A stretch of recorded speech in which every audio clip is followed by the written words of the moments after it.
mengembangkan industri, memperkuat pertanian, memperluas perlindungan sosial, dan mengangkat warga jutaan dari kemiskinan.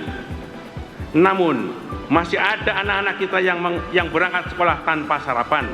Masih ada keluarga yang harus memilih antara membeli makanan atau membayar pengobatan. Dalam kerangka itulah, kita memandang program makan bergizi gratis MBG sebagai terobosan dalam mewujudkan generasi emas tahun 2045. Program tersebut bukan semata-mata pembagian makanan, ia merupakan pembagian dari ikhtiar mencerdaskan kehidupan bangsa serta membangun manusia Indonesia yang sehat dan berkualitas. Adalah mimpi kita semua memiliki anak-anak yang unggul dan bersaing secara kompetitif. Pemenuhan gizi anak-anak, ibu hamil, dan kelompok yang membutuhkan merupakan investasi jangka panjang bagi masa depan bangsa. Tugas kita bersama adalah memastikan bahwa tujuan yang baik itu dilaksanakan dengan tata kelola yang baik, tepat sasaran, dan akuntabel. Demikian pula dengan Koperasi Desa Merah Putih atau Koperasi Kelurahan Merah Putih. Konstitusi kita menegaskan bahwa perekonomian disusun sebagai usaha bersama berdasar asas kekeluargaan.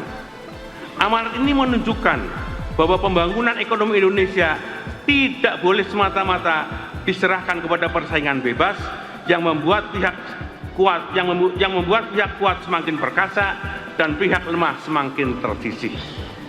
Koperasi merupakan salah satu sarana untuk menghadirkan demokrasi dalam kehidupan ekonomi.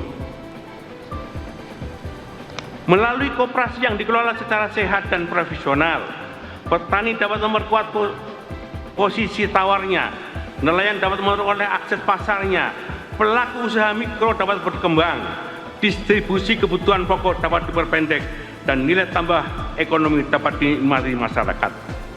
Koperasi bukan sekedar badan usaha, koperasi adalah semangat untuk maju bersama. Karena itu, keberhasilan koperasi diukur dari tumbuhnya kegiatan ekonomi produktif, meningkatnya pendapatan anggota, kuatnya tata kelola, serta bertambahnya kemandirian masyarakat. Sidang majelis, saudara-saudara sebangsa dan setanah air. Konstitusi pasal 31 mengamanatkan bahwa setiap warga berhak mendapatkan pendidikan. Sekolah rakyat hadir sebagai bentuk kesungguhan pemerintah menjamin pendidikan bagi masyarakat, termasuk masyarakat yang kurang mampu. Dengan demikian juga dengan Sekolah Unggul Garuda yang memiliki tugas utama mencetak talenta unggul di bidang sains, teknologi, teknik, dan matematika. Sementara itu pasal 33 Undang-Undang Dasar 1945 secara tegas mengamanatkan bumi, air, dan kekayaan alam yang terkandung di dalamnya dikuasai oleh negara dan dipergunakan untuk sebesar-besarnya kemakmuran rakyat. Amanat itulah yang kemudian dijabarkan secara strategis melalui ketetapan MPR nomor 9 /MPR/2001 tentang pembaharuan agraria dan pengelolaan sumber daya alam. Pengelolaan sumber daya alam kita harus berlandaskan pada keadilan, keberlanjutan, dan kelestarian ekologi. Kita juga menyaksikan bagaimana pemerintah mengambil kebijakan tentang tata kelola ekspor satu pintu melalui PT Danantara Sumber Daya Indonesia, yang itu jelas memperkuat posisi tawar negara dalam perdagangan global. Saudara-saudara sekalian, sebangsa dan setanah air, sidang majelis yang berbahagia. Seluruh bangsa Indonesia akan memperingati hari ulang tahun ke-81 kemerdekaan Republik Indonesia. Di forum yang terhormat ini, kita bukan sekedar menghadiri sebuah upacara konstitusional. Kita sedang meneguhkan janji kepada Republik kita tercinta. Janji bahwa kemerdekaan yang kita warisi dari para pendiri bangsa akan terus kita jaga. Janji bahwa perbedaan politik tidak akan memecah belah persaudaraan kebangsaan. Bangsa ini dibangun oleh tokoh-tokoh hebat yang berintegritas. Mereka bahkan beberapa kali terlibat dalam perdebatan yang keras mengenai dasar negara, mengenai bentuk pemerintahan, tentang wilayah negara, tentang hubungan yang harmoni antara agama dan negara. Negeri ini bukanlah tanda kemenangan satu golongan atas golongan yang lain. Negeri ini hasil kesediaan semua golongan untuk memperjuangkan cita-cita yang lebih besar. Dari kebesaran jiwa-jiwa yang mulia itulah Republik Indonesia dilahirkan. Republik ini dapat bertahan bukan karena kekayaan yang melimpah, bukan pula karena dukungan internasional yang sejak awal telah tersedia, tapi karena kekuatan rakyat yang bersatu, bahwa Indonesia adalah rumah bersama yang layak diperjuangkan. Persatuanlah yang menyebabkan kemajuan terjadi. Bila persatuan melemah, energi bangsa ini akan habis untuk saling curiga dan saling meniadakan. Namun, bila persatuan kita kokoh, perbedaan dapat kita ubah menjadi sumber energi dan kemajuan.